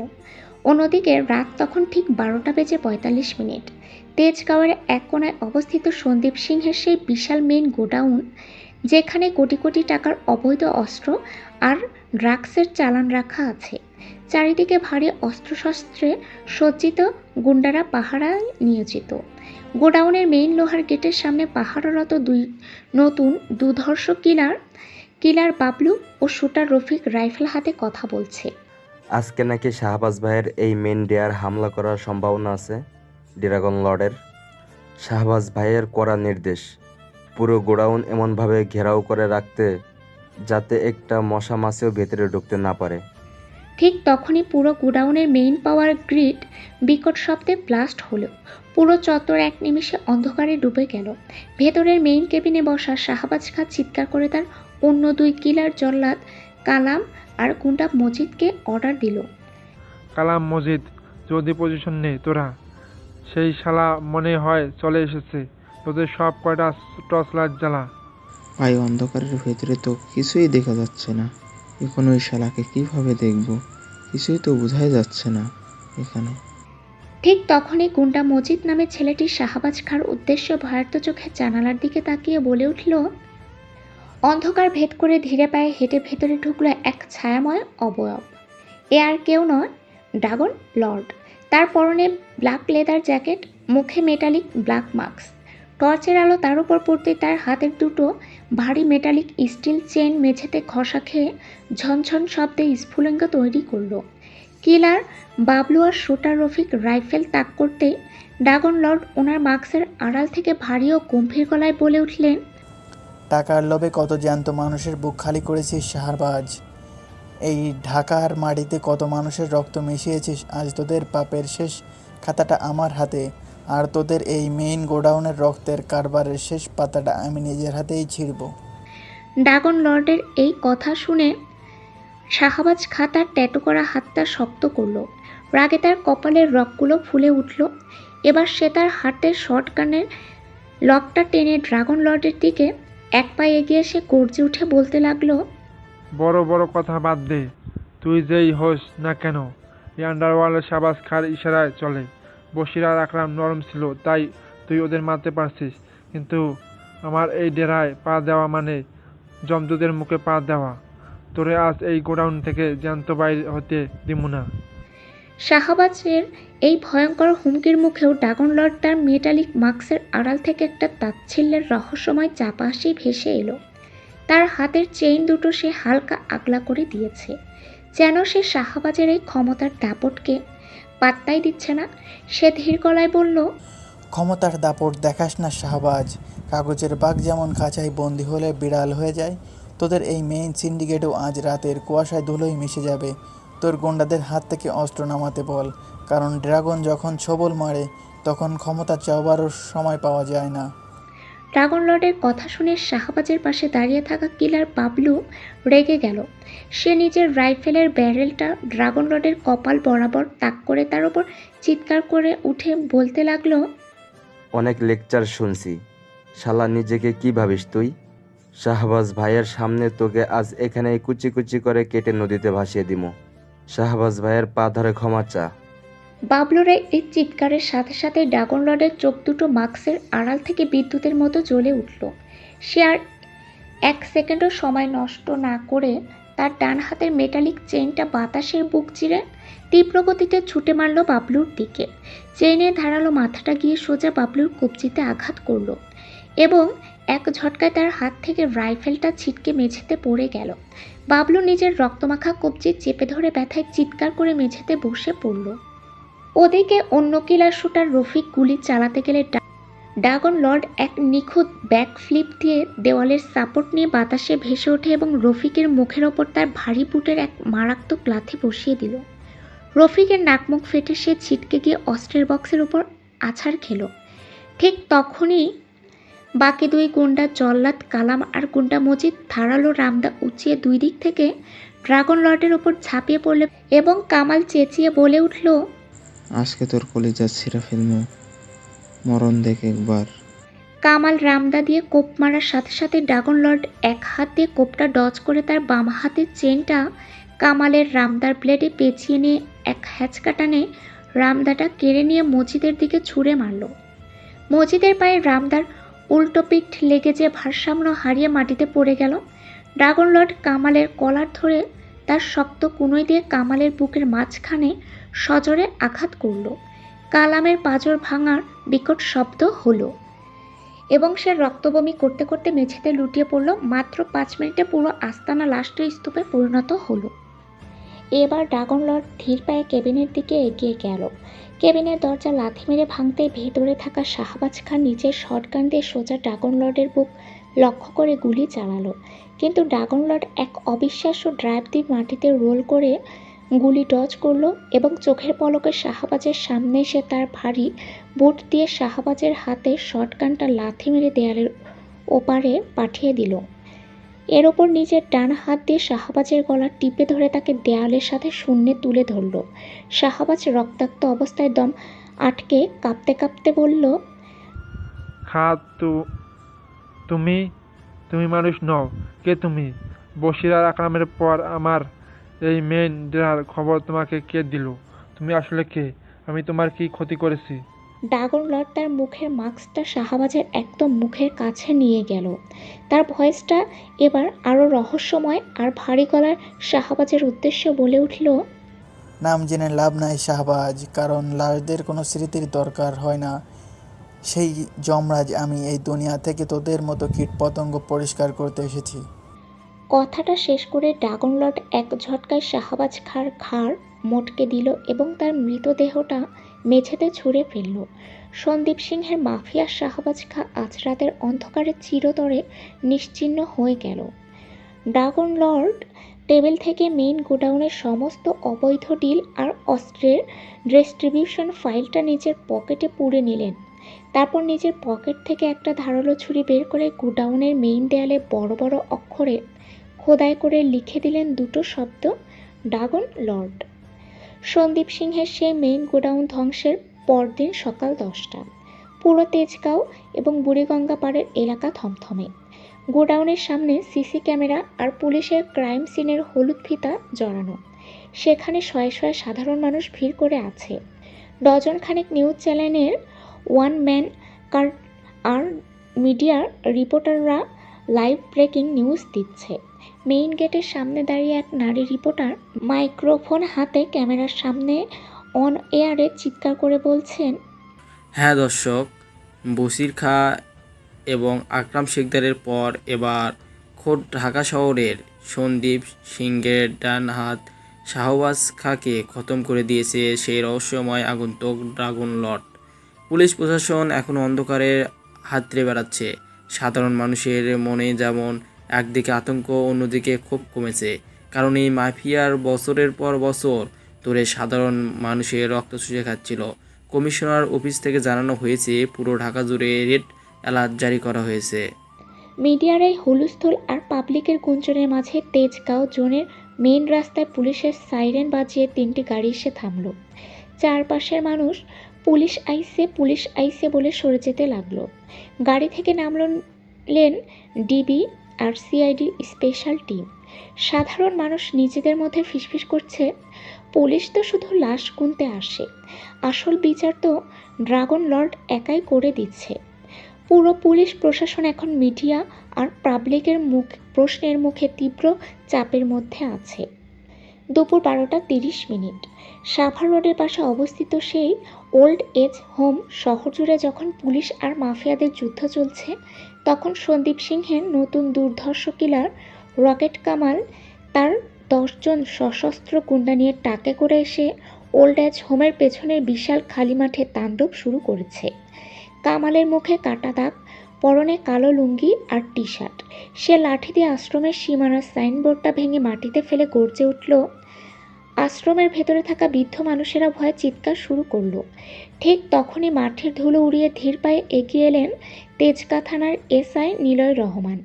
তার এলাকায় ডিউটি থাকায় তিনি খবর পেয়ে একাই ছুটে এসেছে। তার মুখে আর সেই বোকাশোকা ভাব নেই। তার ইউনিফর্মের হাতা দুটো কোনোই পর্যন্ত গোটানো, চোখ দুটো যেন জীবন্ত আগ্নেয়গিরি। নিলয়কে আসতে দেখে কালাম অট্ট হাসি দিয়ে তার দিকে পিস্তল তাক করে বলল। কামালের এই চরম হুমকির মুখে নিলয় এক চুলও নড়লেন না।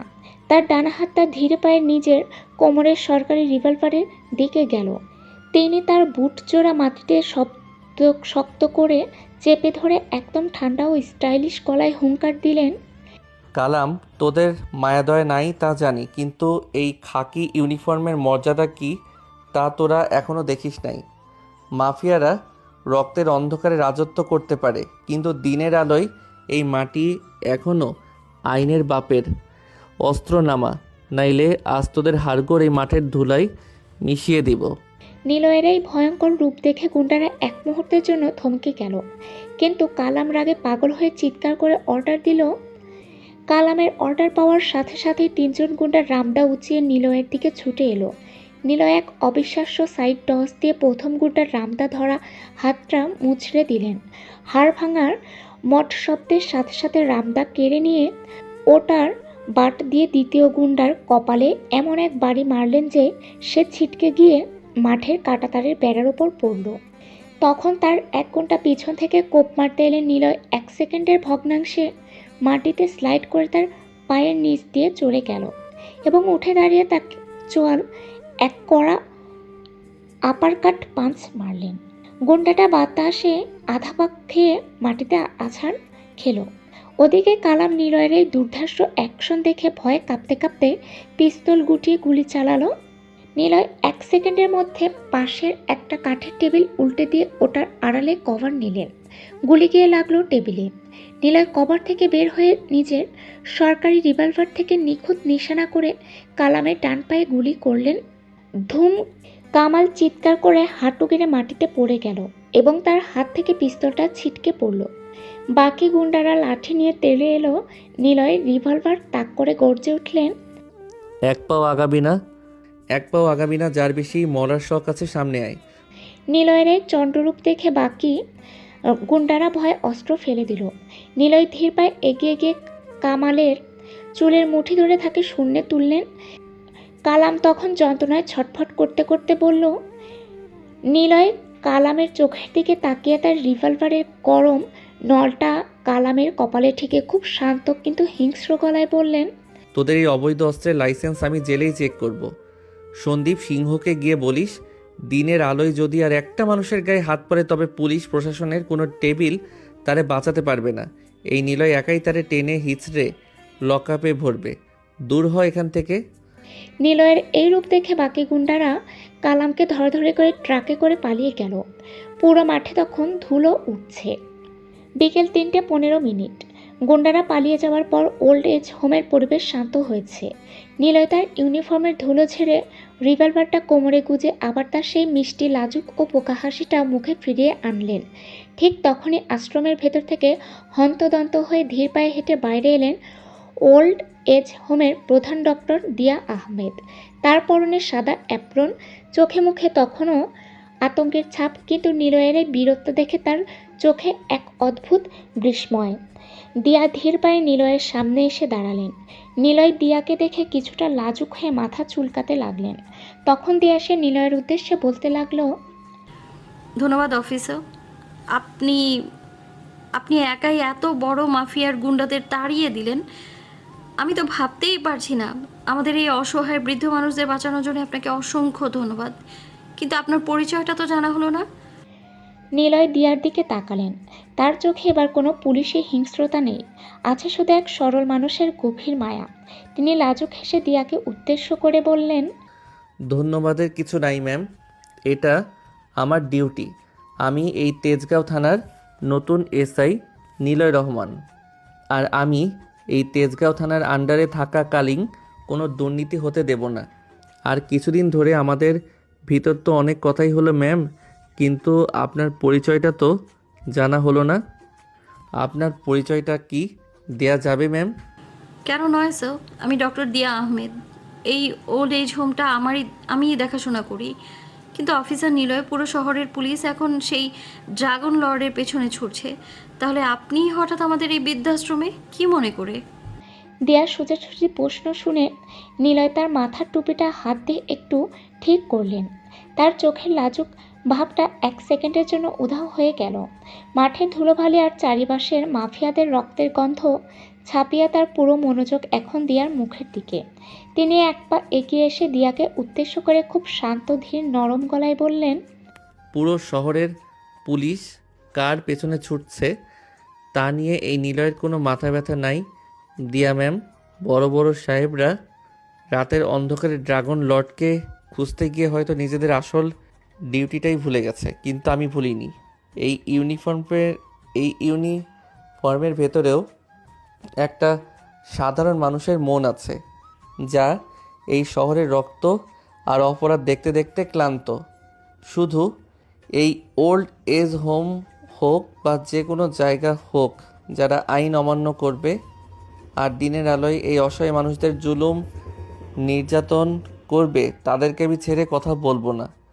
যদি কখনো এই শাড়ি ছেড়ে চলে যেতে হয়, সেটা নিয়েও আমি ভাবি না, আমি ভাবি জনগণকে নিয়ে। নিলয়ের এই ইস্পাত কঠিন ও নীতিবান কথাগুলো শুনে ডক্টর দিয়া আহমেদ একদৃষ্টে তার দিকে তাকিয়ে রইলেন। দিয়ার চোখে এখন আর কোনো ভয় বা সংশয় নেই, বরং একজন সৎ অফিসারের প্রতি গম্ভীর শ্রদ্ধা আর এক অজানা ভালো লাগার আভা ফুটে উঠেছে। নিলয় তার কোমরের বেলটা একটু ঠিক করে দিয়াকে সম্মান জানিয়ে আবার তার সেই চিরচেনা মিষ্টি লাজুক হাসিটা দিলেন। এরপর নিজের সাইকেলটা ঘুরিয়ে ধীর পায়ে ওল্ড এজ হোমের মেইন গেট দিকে গেলেন। নিলয় গেট পার হয়ে চলে যাওয়ার পরে দিয়া আহমেদ বেশ কিছুক্ষণ সেই দিকে তাকিয়ে রইলেন। তার মনে হচ্ছিল এই অশান্ত ঢাকা শহরে নিলয়ের মতো একজন মানুষ থাকাটা খুব দরকার। দিয়া একটা স্বস্তির নিঃশ্বাস ফেলে ওল্ড এজ হোমের ভেতরে রোগীদের দিকে এগিয়ে গেলেন। বিকেল 5:45। তেজগাঁও থানার বাইরের লোকাল নিউজ চ্যানেলের গাড়ি আর সাধারণ জনগণের জটলা তখনও কমেনি। ওসির রুমের ভেতর টেবিল জুড়ে সাভার আর বুড়িগঙ্গার মেইন ম্যাপ ছড়ানো। রুমে গম্ভীর মুখে বসে আছেন ওসি রফিক উদ্দিন এবং ডিবি ইন্সপেক্টর তারেক জামান। ঠিক তখনই সেখানে সম্পূর্ণ নতুন 4 জন সিআইডির criminal investigation department special crime officer এসে প্রবেশ করলেন officer Zahid Hasan, forensic expert doctor Sajid, তদন্ত কর্মকর্তা মাইনুল এবং শুটার আসাদ।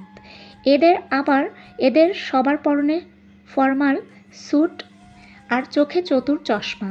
অফিসার জাহিদ হাসান ওসির টেবিলের ওপর একটা নতুন কালো ডায়েরি ছুঁড়ে দিয়ে গম্ভীর গলায় বললেন, ওসি সাহেব, আপনাদের ধারণা একদম ভুল। ড্রাগন লর্ড শুধু ঢাকার মাফিয়াদের মারছে না। 3 আর 4 নম্বর স্টপ থেকে আমাদের সিআইডি টিম যে আলামত পাইছে তাতে বোঝা যাচ্ছে আন্ডারওয়ার্ল্ডের ভেতরে সমস্ত গোপন ট্রানজ্যাকশন আর ইন্টারন্যাশনাল ড্রাগ চালানের রুট ম্যাপ এখন তার হাতে। আর এই ম্যাপের একটা বড় কানেকশন আছে ঢাকার বাইরে, গাজীপুরের কোনো এক প্রত্যন্ত গ্রামে।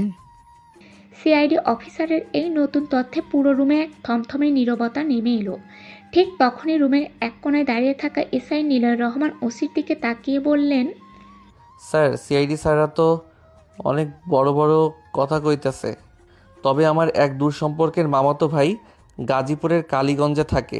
সে কাল রাতে ফোনে বলল ওইদিকে নাকি সন্দীপ সিংহের নতুন একটা কিলার ব্লাড জনি আর তার কিছু মুখোশধারীটার ঘোরাঘুরি করতেছে।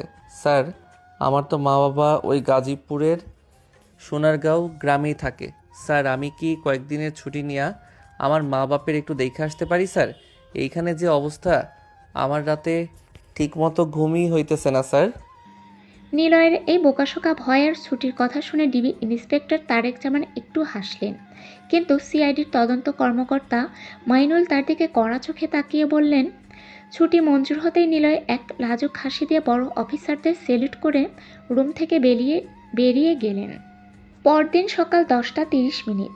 ঢাকা শহর থেকে অনেক দূরে গাজীপুরের কালীগঞ্জের সেই প্রত্যন্ত গ্রাম সোনারগাঁও।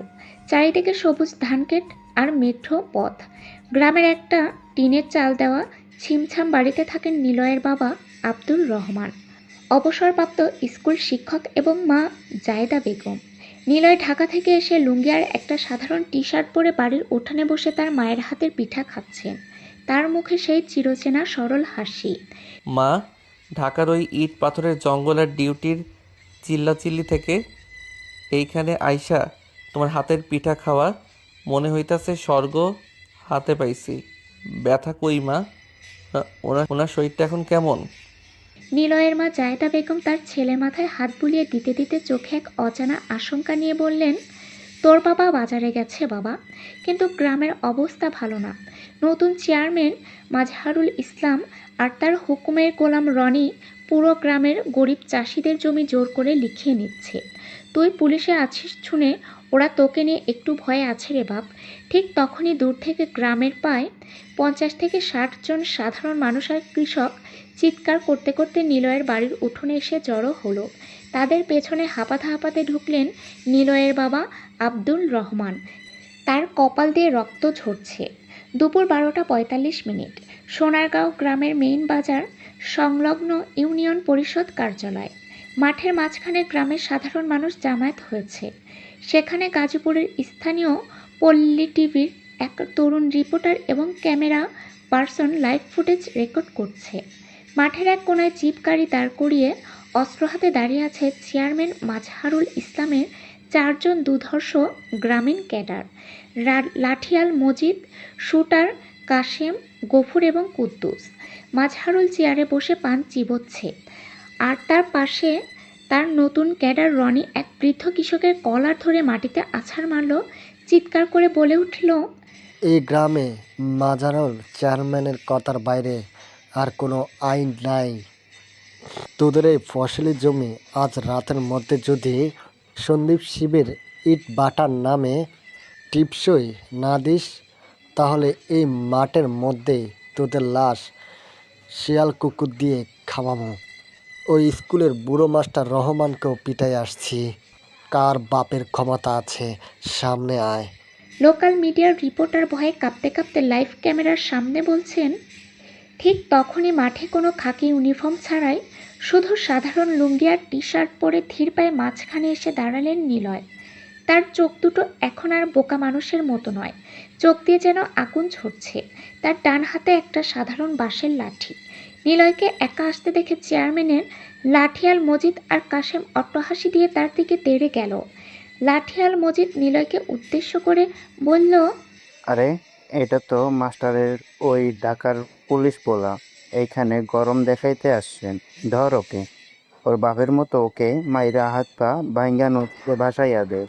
মজিদের অর্ডার পাওয়ার সাথে সাথে লাঠিয়াল মজিদ আর কাশেম ধারালো রামদা আর রড উঁচিয়ে নিলয়ের দিকে ঝাঁপিয়ে পড়ল। নিলয় তার হাতের বাঁশের লাঠিটা 1 সেকেন্ডে বাতাসে ঘুরিয়ে মজিদের রামদা ধরা কবজিতে এমন এক বাড়ি মারল যে হাড় ভাঙার মঠ শব্দের সাথে সাথে রামদা ছিটকে গেল। ঠিক সেই মুহূর্তেই কাশেম রড দিয়ে নিলয়ের পিঠে আঘাত করতে গেলে নিলয় মাটিতে এক নিখুঁত ডাইভ দিয়ে তার লুঙ্গির এক ঝটকায় সামান্য গুটিয়ে কাশেমের দুই পায়ের মাঝখানে লাথি দিয়ে এক মারাত্মক খোঁচা মারলেন। কাশেম যন্ত্রণায় চিৎকার করে মাটিতে লুটিয়ে পড়ল। ওদিকে বাকি 2 ঘন্টা গুফুর আর কুদ্দুস পিস্তল বের করতে গেলে নিলয় মজিদের পড়ে যাওয়া রামদাটা লাথি মেরে বাতাসে তুললেন এবং কুদ্দুসের হাতের পিস্তল লক্ষ্য করে ছুঁড়ে মারলেন। রামদার উল্টো পিঠের আঘাতে কুদ্দুসের হাত থেকে পিস্তল ছিটকে ট্রেনে পড়ে গেল। নিলয় ধীর পায়ে এগিয়ে গিয়ে রনির কলার ধরে তাকে এক হাত দিয়ে শূন্যে তুললেন এবং তার চোয়ালে পরপর 3টি সলিড পাঞ্চ মারলেন। রনি রক্তবমি করতে করতে চেয়ারম্যানের পায়ের কাছে গিয়ে আছাড় খেল। মাত্র 5 মিনিটে নিলয় একাই পুরো মাঠ সাফ করে দিলেন। সাধারণ জনগণ চিৎকার করে তালি দিয়ে উঠল এবং মিডিয়ার ক্যামেরা পুরো দৃশ্য লাইভ রেকর্ড করে ফেলল। নিলয় কাঁপতে থাকা চেয়ারম্যান মাজহারুল ইসলামের টেবিলের ওপর 2 হাত দিয়ে ভর দিয়ে তার মুখের একদম কাছে নিজের মুখটা নিয়ে গেলেন। তার চোখ এখন সাক্ষাৎ জমদূতের মতো। সে খুব ধীর গম্ভীর গলায় চেয়ারম্যানকে উদ্দেশ্য করে বললেন, মাজহারুল, এই পুলিশের ইউনিফর্মটা আমার গায়ে থাকুক আর না থাকুক, এই নিলয় জনগণের সেবক। দেশের যে কোনো জায়গায় যারা আইন অমান্য করবে আর সাধারণ মানুষের উপর জুলুম করবে তাদের আমি ছেড়ে কথা বলবো না। তোর সন্দীপ ভাইয়ের আস্তানা ঢাকা শহরের ড্রাগন লর্ড একাই গুঁড়ো করে দিচ্ছে, আর তোরে গুঁড়ো করতে আমার এই একটা বাঁশের লাঠি যথেষ্ট। আজ রাতের মধ্যে যদি এই গ্রামের একটা কাগজের দলিল ফেরত না পাই তবে তোরে এই চেয়ার সহ লকআপে ভরে দিব। বিকেল 4:15। গ্রামের মাঠের ধুলো তখনও শান্ত হয়নি। মাজহারুল আর তার গুন্ডারা ট্রাকে করে পালিয়ে গেছে। সাধারণ মানুষ নিলয়কে ঘিরে স্লোগান দিচ্ছে। পল্লী টিভির রিপোর্টার ক্যামেরা নিয়ে নিলয়ের সামনে এসে মাইক্রোফোন ধরলেন। ঠিক তখনই নিলয়ের পকেটে থাকা তার মোবাইল বেজে উঠল। একটা আননোন ইন্টারন্যাশনাল নাম্বার থেকে ফোন। নিলয় ফোনটা কানে নিতেই ওপাশ থেকে এক ভারী আর গম্ভীর গলা ভেসে এলো। কথাটা শেষ হতেই ফোনটা কেটে গেল। নিলয় ফোনের দিকে তাকিয়ে স্তব্ধ হয়ে গেলেন। তার কপালে চিন্তার ভাঁজ। একদিকে গ্রামের এই সন্দীপ সিংহের কানেকশন, অন্যদিকে অচেনা ফোন কলের মানুষ কিভাবে জানলো যে নিলয়ের কাছে সাভারের ফাইল আছে এবং তার অফিসিয়াল ট্রান্সফার হতে যাচ্ছে। নিলয়ের ফোনে কথা বলা শেষ হওয়ার পরপরেই পল্লী টিভির রিপোর্টার শাফিন আহমেদ এবং চারপাশের 50 থেকে 60 জন সাধারণ গ্রামবাসী নিলয়কে ছেকে ধরল। লাইভ ক্যামেরা তখনও অন। রিপোর্টার শাফিন উত্তেজনায় নিলয়ের মুখের সামনে মাইক্রোফোন ধরে বলতে লাগলেন, হ্যাঁ দর্শক, আইনের তোয়াক্কা না করে ক্ষমতার দাপটে পুরো গ্রাম আজ জিম্মি। হ্যাঁ দর্শক, আপনারা লাইভ দেখছেন সোনারগাঁও গ্রামের সেই দৃশ্য। খোদ ঢাকা থেকে ছুটিতে আসা তেজগাঁও থানার এসআই নিলয় রহমান একাই এক বাঁশের লাঠি দিয়ে চেয়ারম্যানের সশস্ত্র গুন্ডা দিয়ে ধুলোয় মিশিয়ে দিয়েছেন। স্যার, লোকাল মিডিয়া এবং সাধারণ জনগণের পক্ষ থেকে আপনার কাছে জানতে চাই, আপনি কোনো অফর ছাড়া নিজের জীবন বাজি রেখে তাদের বিরুদ্ধে গিয়ে প্রতিবাদ করলেন। আমরা শুনেছি সন্দীপ সিংহ অনেক বড় বড় মাফিয়াদের সাথে জড়িত। সন্দীপ সিংহ আপনার এবং আপনার পরিবারের ক্ষতি করতে পারে।